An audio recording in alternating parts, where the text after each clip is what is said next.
Hey everybody, this is Lisa Simser, and I wanted to give you a quick overview of Module 1.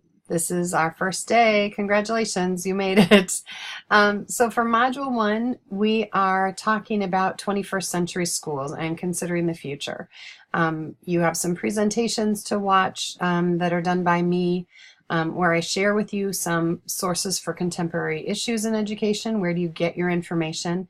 And then I talk through standards and educational accountability. I talk to you about No Child Left Behind and all that included with the Elementary and Secondary Education Act, and now the Every Student Succeeds Act. So we just kind of walk through the background there. Then I ask you to go through the Minnesota Academic Standards, to go to the website, to look through especially what the standards are for math and reading, but also feel free to look for any content area that you're interested in. And then I ask you to actually try the MCA item samplers. They're available on the website.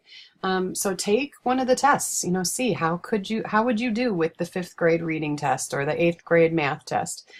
Just see what it might feel like for a student. Get a sense of what the rigor is there. You have some reading from your Rosano and your spring texts.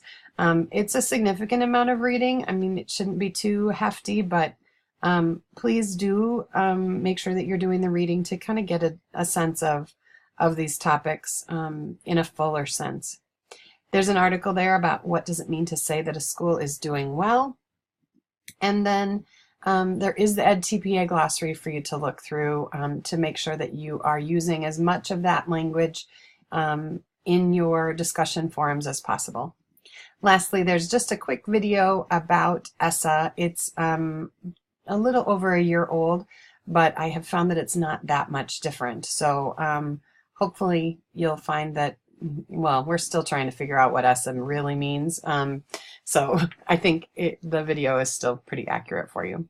You have 2 discussion forums talking about Minnesota academic standards and your understanding of them, and then the roles of who is involved in our school community. What are some of the roles there?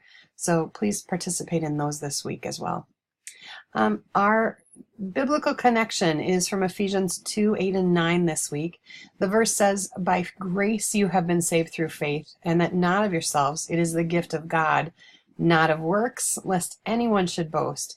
And I think that's a really interesting connection to the content that we're talking about this week with looking at academic standards. The standards really, although challenging, are a helpful tool for teachers, for parents, for students. They set the bar. They let us know how we're doing, and they let us know when we're excelling and when we're failing. What's interesting about the Bible is that the Old Testament is kind of that same level of standards. You must do this, you can't do that. And then we have the birth of Jesus, and he changed that whole system. We now live by grace, and that we're saved through our faith, through a gift from God. It has nothing to do with our works. Being good and kind and following the fruits of the Spirit suggestions, that's all only to make our lives more abundant, to help people see Christ's love in us. But it is not required of salvation. Salvation is an amazing gift, and the Bible says that you simply need to accept it, and it is a free gift that you get through faith.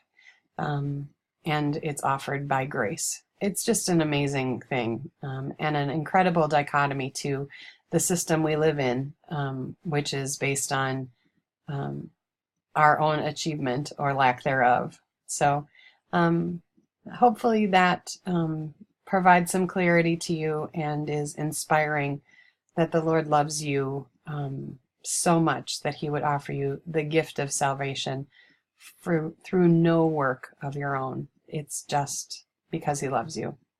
Have a great week. If you have questions about what's going on in this module, please let me know. I'm here to help you. Bye-bye.